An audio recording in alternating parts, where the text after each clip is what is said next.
go. All right, welcome to the April 29th Let's Talk.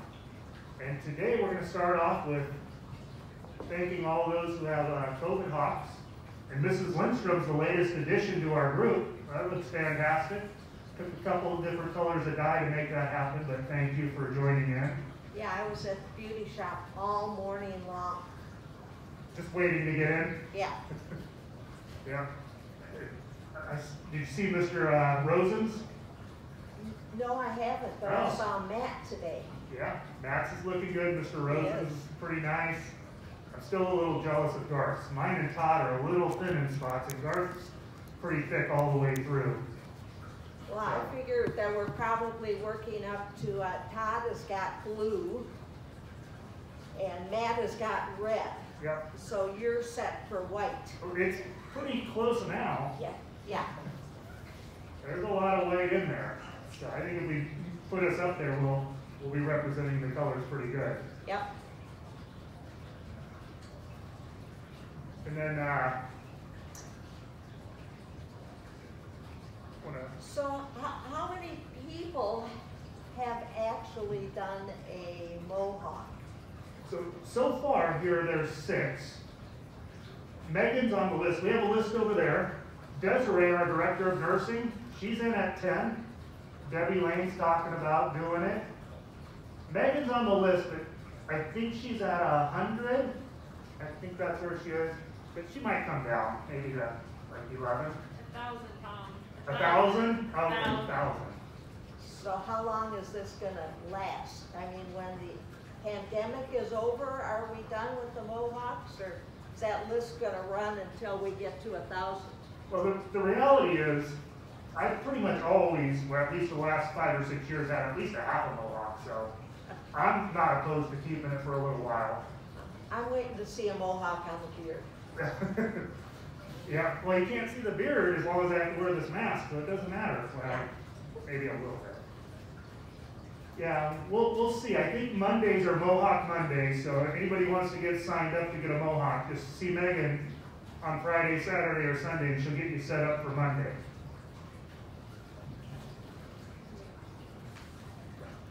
So we haven't seen all of them, have we?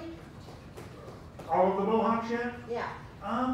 I don't know. I think there's a couple of food service people lined up, but I think most everybody's been out and about at this point. Okay. So want to talk about activities? I know you're excited. Oh, I am. In our mailbox yesterday, on our daily update, it said bridge playing. And I know that and Jayhawk are 2 of the questions that I get asked the most. So I got excited about bridge playing. Well, I wanted to show you some of the bridges I've played with the last year. Everybody, it's small for you, so I'll describe. This is a San Francisco Golden Gate Bridge from a helicopter. And this is the bottom of the San Francisco Bay Bridge from a helicopter. We went right underneath, and that is one scary experience. This is the bridge on a cruise ship. The first time I'd ever been up to one, and it really was kind of interesting. They paint the ceiling blue so that there's no reflection from the water when they're trying to do their work. I thought that was really cool. This is the Sky Bridge in Darwin, Australia. The town of Darwin is built up on a cliff, and obviously the port is way down at the bottom of that cliff. And you can drive a long ways around and get from the bottom to the top. But if you're willing to walk or ride a scooter, you can right there on the waterfront take a glass elevator up about 4 stories. And then there's what they call a sky bridge that you walk across to get to the town that's up there on the cliff.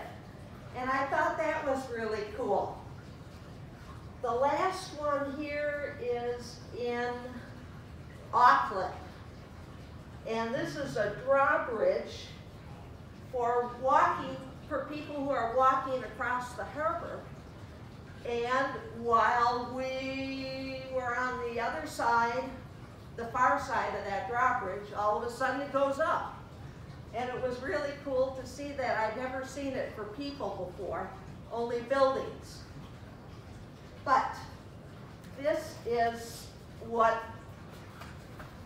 bridge is really about. And I know that everybody in my neighborhood is excited.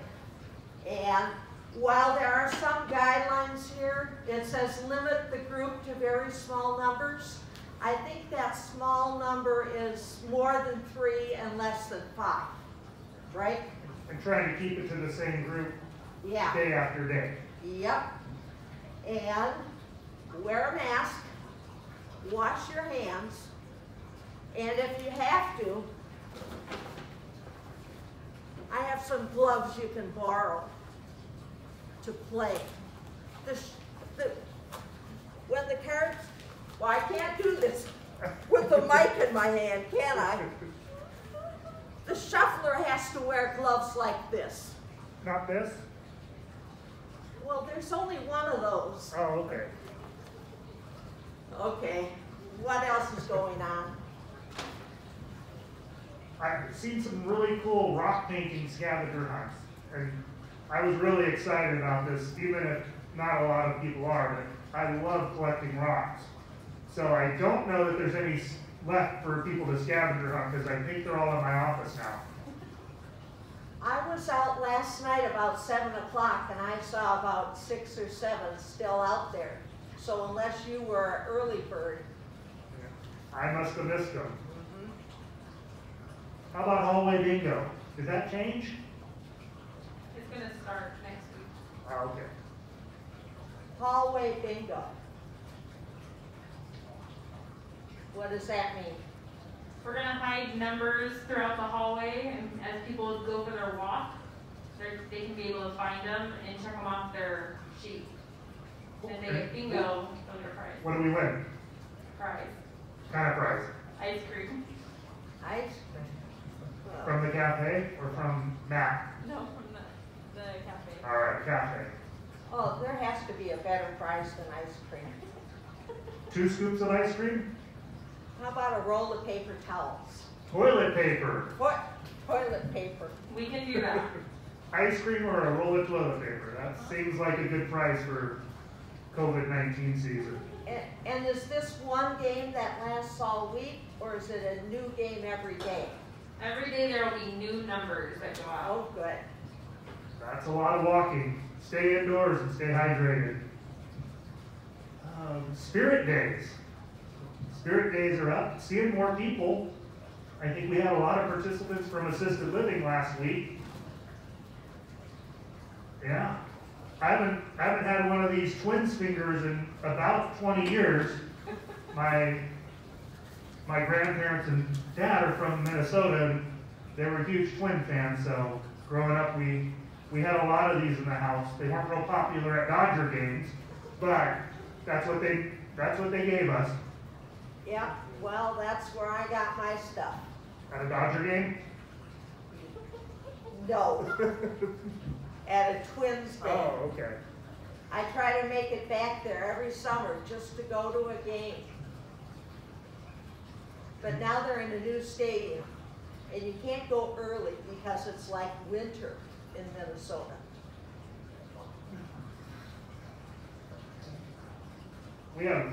What are we doing with Star Wars, Megan? So next week, the Spirit Days are going to be Star Wars. So for May 4th, may the 4th be with you.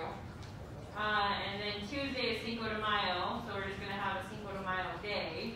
And Bree and Krista are going to pass out chips and salsa throughout the common areas.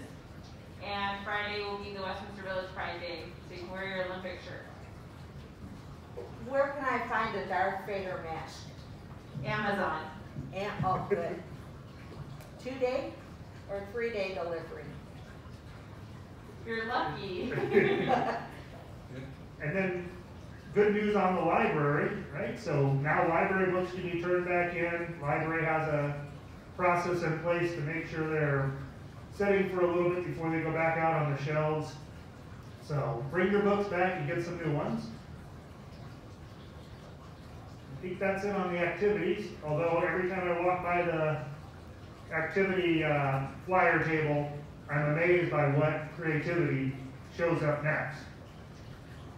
I know, and speaking of flyer tables, have you seen the newest version of the expanded menu for grocery delivery? That is, it just keeps getting better every week. I had grilled sea bass the other night. My wife made me cook it outside, as she usually does. I That was had one of delicious. those 5-pound hamburgers. That's a big burger. Yeah. All right, we got questions? Yeah. So one resident writes and asks, are we going to start testing groups of people, residents or employees? So are we going to start testing groups of people?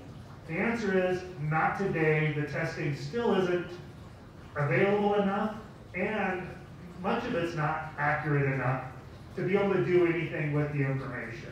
I know the state is doing some mass testing at this point, but I do think we will be doing that in the future.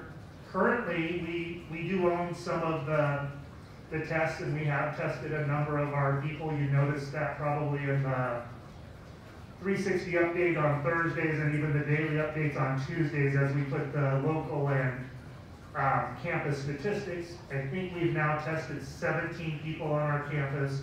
All 17 are negative. But today, next week, we probably will not be testing everybody, just as, again, the feeling is the testing isn't accurate enough to do it. Department of Health Services doesn't recommend it even if you have them available yet. Another resident writes in and asks, Tom, why do you have to wear a mask? So I've said this a bunch of times. My wife says the more my face covered, the better off everybody is, so that's why I wear a mask. So specific to this meeting, to the Let's Talk, I have to live by the same rules I put out. So if I say staff need to wear a mask when we're in the proximity of a resident, that goes for me as well. Okay. We have another resident that asks, when will housekeeping return to normal? I've been here for 12 years and they haven't been normal yet, so I'll cut that out, Tom. So like a lot of the services we've been talking about, how do we get back to where we were or whatever the new normal is?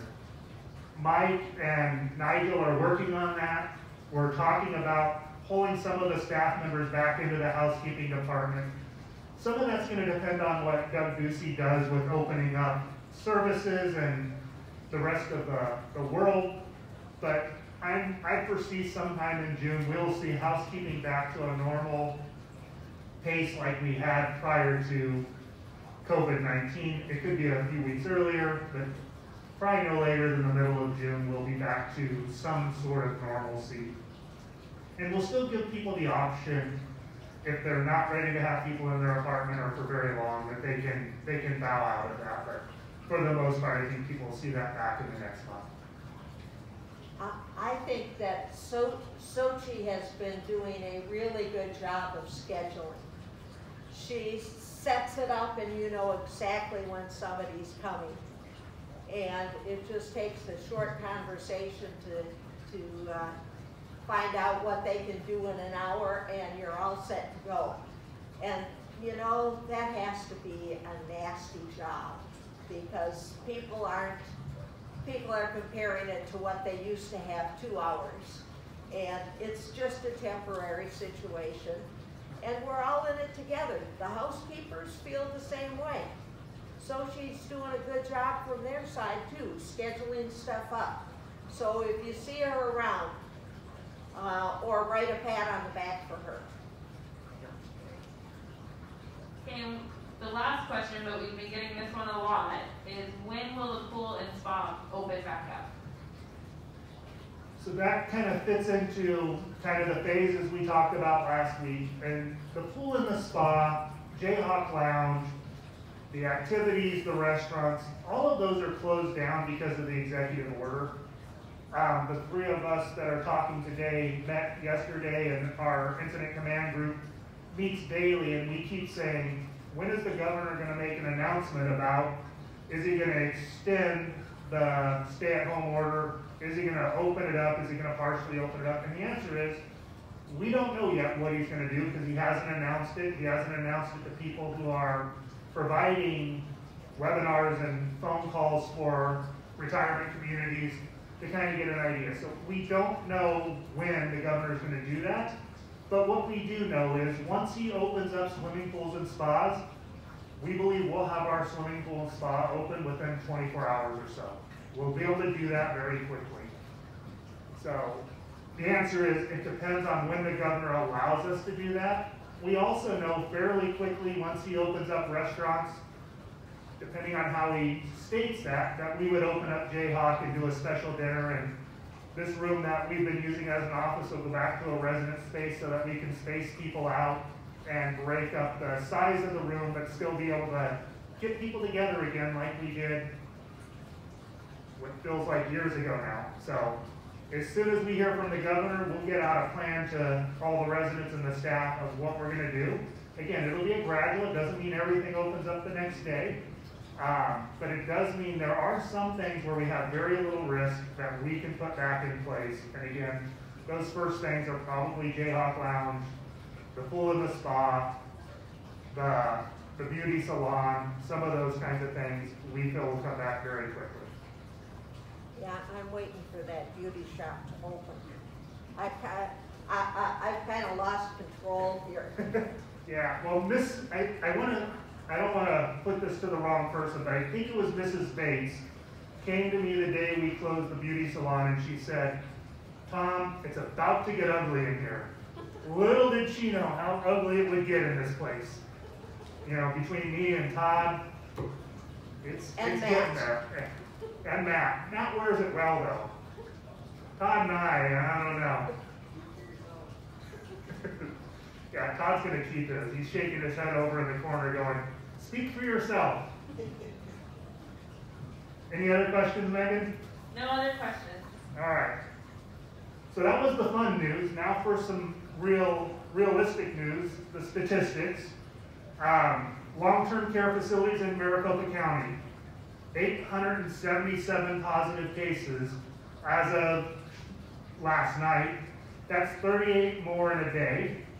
104 facilities now have active COVID-19. That's, again, in Maricopa County, like campuses, skilled nursing and assisted living facilities.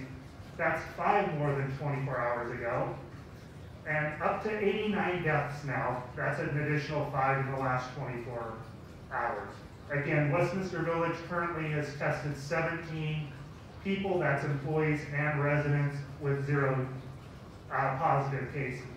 We continue to keep all of our visible and invisible barriers in place. We continue to monitor staff and essential workers that come in. We continue to keep those in place because the numbers in our industry continue to go up. Arizona is kind of at a pretty steady pace still.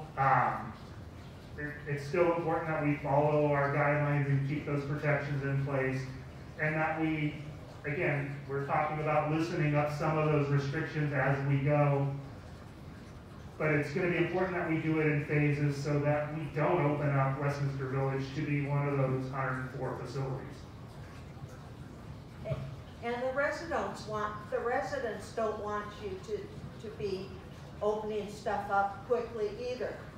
We know that we're in the best, safest possible place. And we don't want to loosen anything up just because we have cabin fever. Yeah, no, I get those emails pretty much every day saying thank you for what you're doing, continue to keep us safe. And again, our incident command, our leadership team with Todd at the helm of that leadership team, you know, we look at it every day and go, is this worth the risk? And again, there are some things that are mostly reward and no risk, like the library, like the swimming pools, and there are other things where we're talking about probably still taking temperatures and symptom checking employees into the Christmas time. So there will be some things that never go away after this is over that we'll put in place, and there'll be some things that we probably add every year during flu season, but not at the point we have them today, obviously. Most of those will be around the employee check-ins, because we found some things that work really well. And then, like every resident here, us employees, we have a little cabin fever as well. But we will not open too soon. We'll take the right amount of risk at the right time as the numbers show us the ability to do it. Sounds good. All right, you want to talk about next week? Well, we're kind of running out of stuff to talk about. And so we thought maybe we would open up the discussion to residents being able to ask Tom and or I questions, either about us personally or about Westminster. And I believe that like maybe on Friday, you'll find a little form in your mailbox that you can write the questions on, and you can either turn them into reception desk, or you can slip them in that box by the post office where you put the pat on the back notices. And as long as you're getting your pens out to write on the questions, and there's no limit per person, but you should write a pat on the back. All right, well, thank you for joining me. It's a lot more fun when you're here. And again, I love that you mentioned the pat on the back. Our employees are working incredibly hard, doing a fantastic job. And they love the recognition that the residents are giving to them, the hero signs, the pat on the backs. It's just fantastic. So thank you all. The food, yeah. Okay. All right, Tom, you can cut us off.